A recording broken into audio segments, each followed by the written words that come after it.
Order 40 appointment of receivers. देखें इससे related जो सेक्शंस हैं, सेक्शन 51 उसमें जो एग्जीक्यूशन के मोड्स बताए गए हैं उनमें से एक मोड ये भी था कि appointment of receiver. Secondly section 94 की क्लॉज डी, उसके अकॉर्डिंगली भी अपॉइंट किया जा सकता है रिसीवर को। अब सेक्शन 94 की क्लॉज डी कहती है appoint receiver of any property, किसी भी प्रॉपर्टी का रिसीवर कोर्ट अपॉइंट कर सकती है। And enforce performance duties by attaching and selling his property. Secondly वो ये भी कह रहे हैं इस क्लॉज डी में कि कोर्ट उसकी ड्यूटीज़ को इन्फोर्स करवाने के लिए उस रिसीवर की प्रॉपर्टी को अटैच और सेल भी कर सकती है। सो ये दो कनेक्टेड सेक्शंस हैं इसके ऑर्डर 40 के। Rule 1 appointment of receiver, where it appears to the court to be just and convenient the court may order, जहाँ पे भी कोर्ट को ये लगता है कि कन्वीनियंस इसी बात में है या ये प्रॉपर है, ये जस्ट है कि अपॉइंट कर दो आप रिसीवर, तो कोर्ट ऑर्डर करेगी इसकी regarding. A appoint a receiver of any property whether before or after decree. तो कोर्ट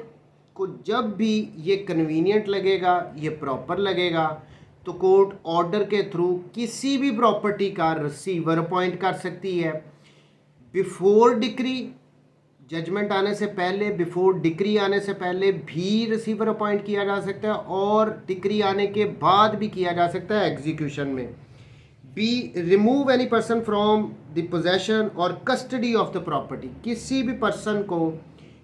किसी प्रॉपर्टी के जिसका रिसीवर अपॉइंट करना है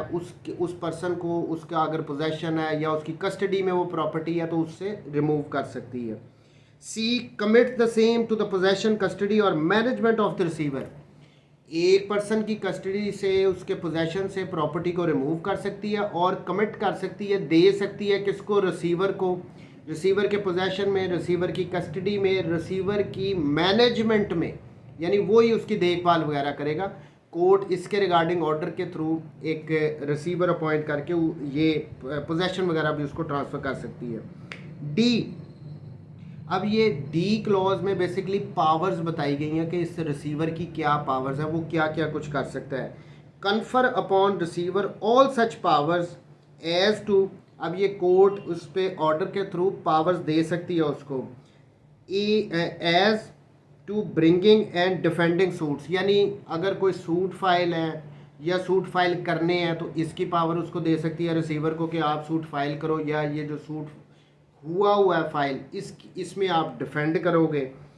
and for realization, management, protection, preservation and improvement of the property,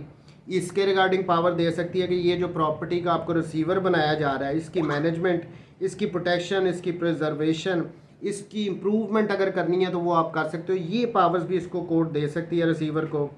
the collection of rents and profits thereof, जो rents या profits वगैरह है इस प्रॉपर्टी के वो कलेक्ट वगैरह कर सकता है receiver. The application and disposal of such rents and profits, इन ये जो रेंट्स और प्रॉफिट्स हैं इनको डिस्पोज ऑफ करने के लिए अप्लाई कर सकता है कलेक्टर, ये पावर भी दी जा सकती, रिसीवर, ये पावर भी दी जा सकती है। And the execution of documents as the owner himself has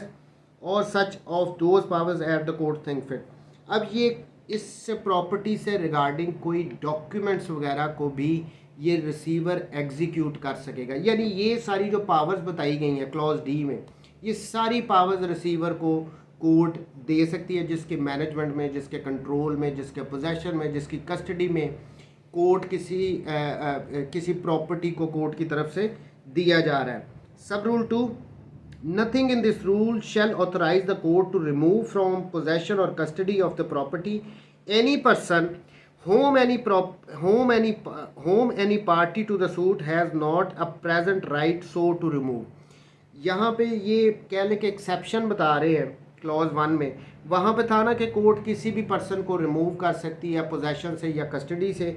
ये कह रहे हैं सब रूल 2 में कि कोर्ट नहीं रिमूव कर सकेगी किसी ऐसे शख्स को पोजेशन से या उसकी कस्टडी से किसी प्रॉपर्टी की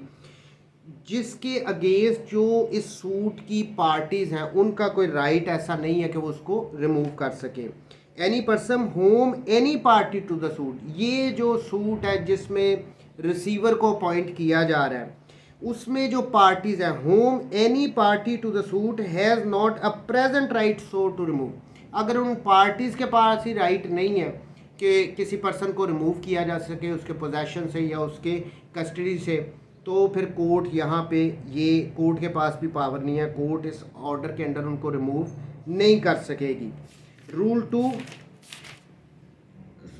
to remunerations, the court may by general or special order fix the amount to be paid as remunerations for the services of receiver. देखिए अब वो कहते हैं ना, there are no free lunches in the world, अगर court एक person को appoint कर रही है रिसीवर, उसने प्रॉपर्टी की देखभाल वगैरह करनी है, सारे काम उससे रिलेटेड उसने करने हैं, तो फ्री ऑफ कॉस्ट तो वो करेगा नहीं, तो उसकी जो भी उसका मुआवजा वो कोर्ट फिक्स करेगी कोई स्पेशल ऑर्डर के थ्रू या किसी जनरल ऑर्डर के through. Rule 3 duties, every receiver so appointed shall, अब ये ड्यूटीज़ बता रहे हैं रूल 3 में कि क्या क्या इसकी ड्यूटीज़ होंगी। अब ये कह रहे हैं every receiver so appointed shall, इसके लिए मैंडेटरी है। Furnish such security if any as the court thinks fit, duly account for what he shall receive in respect of the property, तो अगर कोर्ट उसको कहती है कि आप ये सिक्योरिटी जमा करवाओ कि जो भी अमाउंट वगैरह उसके अकाउंट्स में उस प्रॉपर्टी से रिलेटेड इसने रिसीव करने हैं, उसके रिगार्डिंग अगर कोर्ट उससे कोई सिक्योरिटी रिक्वायर करती है तो ये ड्यूटी है इस रिसीवर की कि वो सिक्योरिटी कोर्ट को दे। B submit his accounts at such periods and in such form as the court directs, दूसरी उसकी ड्यूटी ये बता रहे हैं कि ये रिसीवर की उसके लिए ज़रूरी होगा कि वो जो भी उस प्रॉपर्टी के अकाउंट्स हैं वो सारे कोर्ट में जमा करवाए, और जिस पीरियड के दौरान और जिस मैनर में कोर्ट कहेगी, डायरेक्ट करेगी, उस मैनर में उसने कोर्ट को वो सबमिट करवानी है सारी चीज़ें, क्या लिया क्या दिया उस प्रॉपर्टी से रिलेटेड, क्या रेंट्स आ रहे हैं, क्या प्रॉफिट्स आ रहे हैं, जो भी अकाउंट्स में उसके आ रही हैं चीज़ें, वो सारी कोर्ट की डायरेक्शंस के मुताबिक इस रिसीवर की ड्यूटी है उसने कोर्ट को देनी है। C pay the amount due from him as the court directs, अगर कोर्ट उसको डायरेक्ट करती है कोई अमाउंट वगैरह आप पे करो जो आपकी तरफ ड्यू है तो वो पे करेगा। D be responsible for any loss occasion to the property, वो रिस्पॉन्सिबल होगा, ये जो रिसीवर है वो रिस्पॉन्सिबल होगा कि अगर उस प्रॉपर्टी को जिसका उसको रिसीवर अपॉइंट किया है उसको कोई नुकसान हो जाए, उस प्रॉपर्टी को कोई लॉस हो जाए जो उसके विलफुल डिफ़ॉल्ट उसने जानबूझ के किया है या कोई उसकी नेग्लिजेंस, ग्रॉस नेग्लिजेंस की वजह से, उसकी गफलत की वजह से प्रॉपर्टी को कोई नुकसान होगा, तो उसका रिसीवर रिस्पॉन्सिबल होगा, उसको भरना पड़ सकता है। For enforcement of receiver's duties, अब ये जो ड्यूटीज़ रूल 3 में हम पढ़ के आ रहे हैं इनको कोर्ट ने इन्फोर्स कैसे करवाना है। देखिए, where a receiver A fails to submit his accounts at such periods and in such form as the court directs, पहली बात ये आ गई कि कोर्ट ने जो उसको डायरेक्शंस दी थी कि आपने अकाउंट सबमिट करवाने हैं, इतने पीरियड के बाद करवाने हैं, इस मैनर में करवाने हैं, अगर उसने वो नहीं किए।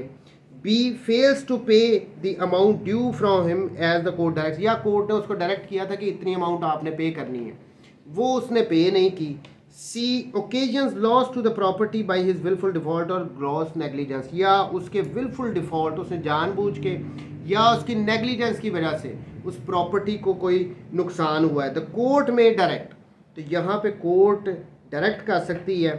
हिज प्रॉपर्टी यानी रिसीवर की प्रॉपर्टी टू बी अटैच, उसको अटैच कर लिया जाए, and may sell such property, और उसको इवन सेल करने के भी कोर्ट ऑर्डर कर सकती है। And may apply the proceeds to make good any amount round to be due from him or any loss occasioned by him and shall pay the balance if any to the receiver। सीधी सी बात है, अगर ये काम हुए हैं ना, उसने account submit नहीं करवाए, ज़रूरी था, अमाउंट कोई कोर्ट ने कहा पे करो, उसने पे नहीं की, उसकी वजह से कोई नुकसान हुआ है प्रॉपर्टी को, चाहे विलफुली उसने डिफ़ॉल्ट किया है या उसकी नेग्लिजेंस की वजह से हुआ है, तो कोर्ट ऑर्डर कर सकती है कि इसकी प्रॉपर्टी को अटैच कर दो, इवन सेल कर दो, और अगर सेल करती है तो जो भी नुकसान वगैरह हुआ या जो भी अमाउंट वगैरह पे करनी थी वो पे की जाएगी, उस प्रॉपर्टी की प्रोसीड से जो हासिल हुआ है, जो उसको सेल करने से जो रकम हुई है, पहले वो सारी भरपाइयाँ की जाएंगी, उसके बाद अगर कुछ बचेगा तो वो रिसीवर को दे दिया जाएगा। 5 when collector may be appointed as receiver,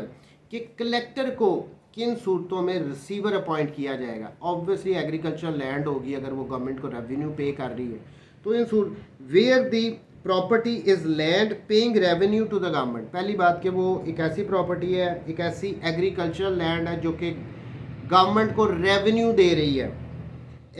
और land of which revenue has been assigned और रिडीम्ड, या फिर उसके वो ऐसी लैंड थी जिसके रेवेन्यू को असाइन कर दिया गया किसी दूसरे को या रिडीम कर दिया गया। And the court considers that the interest of those concerned will be promoted by the management of the collector, और कोर्ट को लगता है कि ऐसी ज़मीन है कि इसकी जो मैनेजमेंट वगैरह ना वो बेहतर तरीके से कलेक्टर के थ्रू होगी। The court may with the consent of the collector appoint him to be receiver of such property. तो यहाँ पे एक बात ज़रूरी ये आ गई कि जब कलेक्टर को अपॉइंट करना है तो कोर्ट ने उस कलेक्टर की कंसेंट लेनी है, उसकी कंसेंट के बगैर अपॉइंट नहीं कर सकती। तो ये था रिसीवर, ये ड्यूरिंग ट्रायल भी और आफ्टर ट्रायल जब डिक्री पास हो जाती है तो एग्जीक्यूशन में भी अगर रिसीवर अपॉइंट किया जाता है तो यही ऑर्डर 40 उस पर अप्लाई होता है, सारी ड्यूटीज़। और अब ये वैसे तो अगर ड्यूरिंग ट्रायल किसी को रिसीवर अपॉइंट कर दिया जाए तो ये बड़ा एक हार्श वे है, बड़ा एक्सेप्शनल सर्कमस्टांसेस में जाके ड्यूरिंग ट्रायल कोर्ट करेगी। बहरहाल सीपीसी में तो हमें ये बताया गया कि कोर्ट कर सकती है जब कोर्ट को ज़रूरी महसूस होगा।